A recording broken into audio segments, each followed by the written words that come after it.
L'histoire du jour est la course des grenouilles. Il faut savoir qu'il y a quelques millénaires, il y avait un royaume qui s'appelait le royaume des grenouilles. Dans ce royaume, il y avait un roi qui avait une fille grenouille.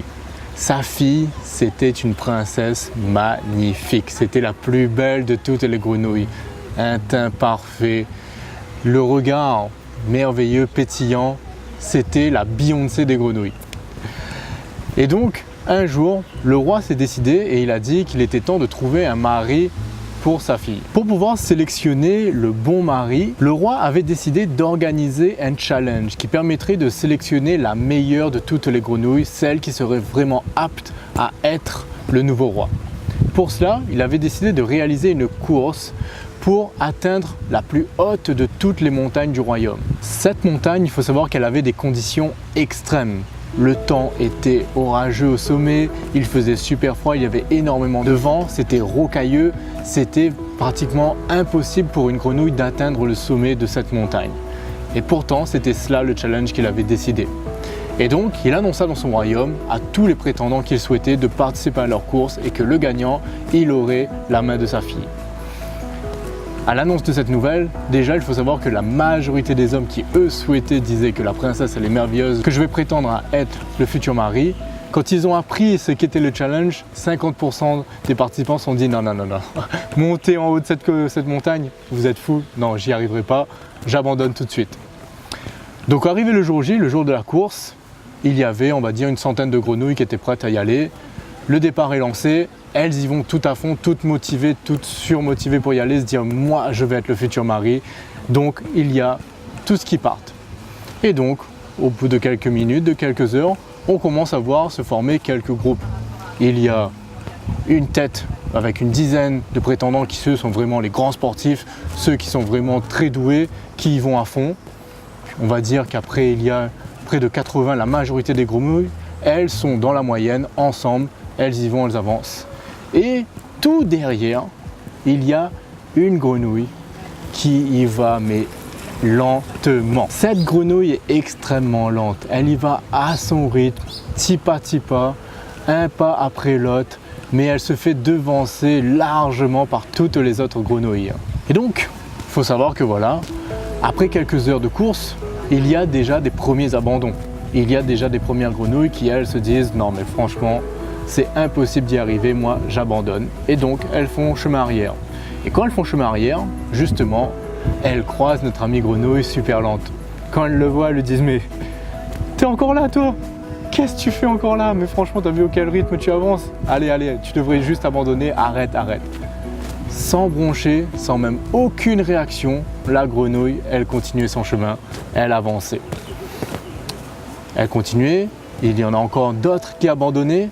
Et il faut savoir que chacun qui abandonnait, à chaque fois, c'était la même rengaine. Dès qu'il croisait la grenouille, il lui disait « Mais regarde-toi comment tu es lent, franchement, si moi j'y suis pas arrivé, tu crois que toi tu vas y arriver, tu devrais abandonner, arrête tout de suite, arrête cette course, abandonne le challenge ».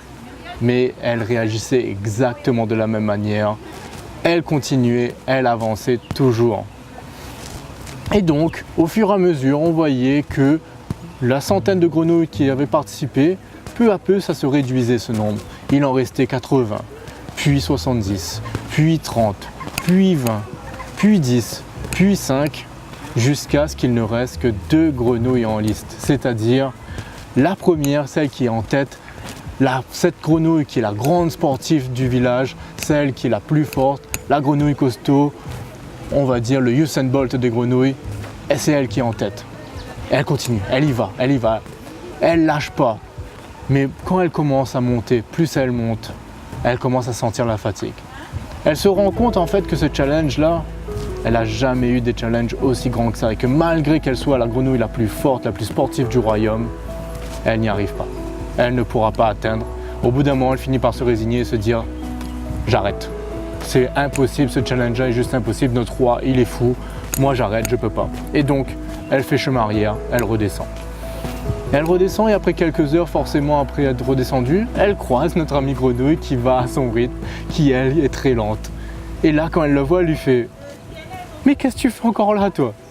T'es la plus nulle de tous, t'es la plus nulle de toutes les grenouilles. Déjà, qu'est-ce que tu as participé? Regarde-toi, je suis la meilleure de toutes les grenouilles, je suis la plus sportive, la plus costaud et je ne suis pas arrivé à monter. Tu crois que toi tu vas y arriver? Abandonne, allez viens avec moi, on redescend. Et la grenouille ne bronche pas, elle ne fait aucun signe, elle continue, elle y va et elle y continue à avancer à son rythme. Mais notre amie grenouille, comme depuis le début, elle ne bronche pas, elle ne fait aucun signe, elle continue, elle y va vers son objectif. Et il faut savoir que malgré le fait qu'elle allait très lentement, elle mit des jours, mais elle finit par atteindre le sommet. Elle fut la seule grenouille, c'est elle qui gagna le fameux concours, c'est elle qui fut désignée pour être le mari de la princesse grenouille. Quand la nouvelle a été répandue dans le royaume, tout le monde était dit mais c'est incroyable, comment cette grenouille a pu arriver?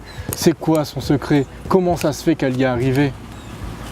Et là, le vieux sage du royaume est arrivé, il rigolait. Il leur dit, vous voyez depuis le début, je vous entendais tous fanfaronner, vous étiez tous en train de vous dire, vous voyez déjà Marie, nouveau roi de ce royaume, vous voyez déjà marier la princesse et regardez, vous vous êtes fait battre par une grenouille qui était sourde. Donc voilà la leçon qu'il y a à tirer de cette histoire. C'est de savoir qu'en fait, à chaque fois que les grenouilles descendaient pour dire à la grenouille abandonne, arrête, eh bien elle ne les entendait tout simplement pas. Elle était sourde, donc elle ne pouvait pas entendre tout ce qu'elle disait et que donc forcément, elle gardait en tête ce qu'elle avait à faire, elle y allait. Elle n'écoutait pas les personnes. Et donc la grande leçon à tirer de cette histoire, c'est que quand vous vous fixez un objectif, quand vous avez un but, quand vous souhaitez réaliser quelque chose, n'écoutez pas toutes les personnes qui vont vous demander d'abandonner. N'écoutez pas toutes les personnes qui vont critiquer ce que vous souhaitez faire. Allez-y. Vous vous êtes fixé un objectif, vous y allez jusqu'au bout sans écouter ce que l'on dit autour de vous.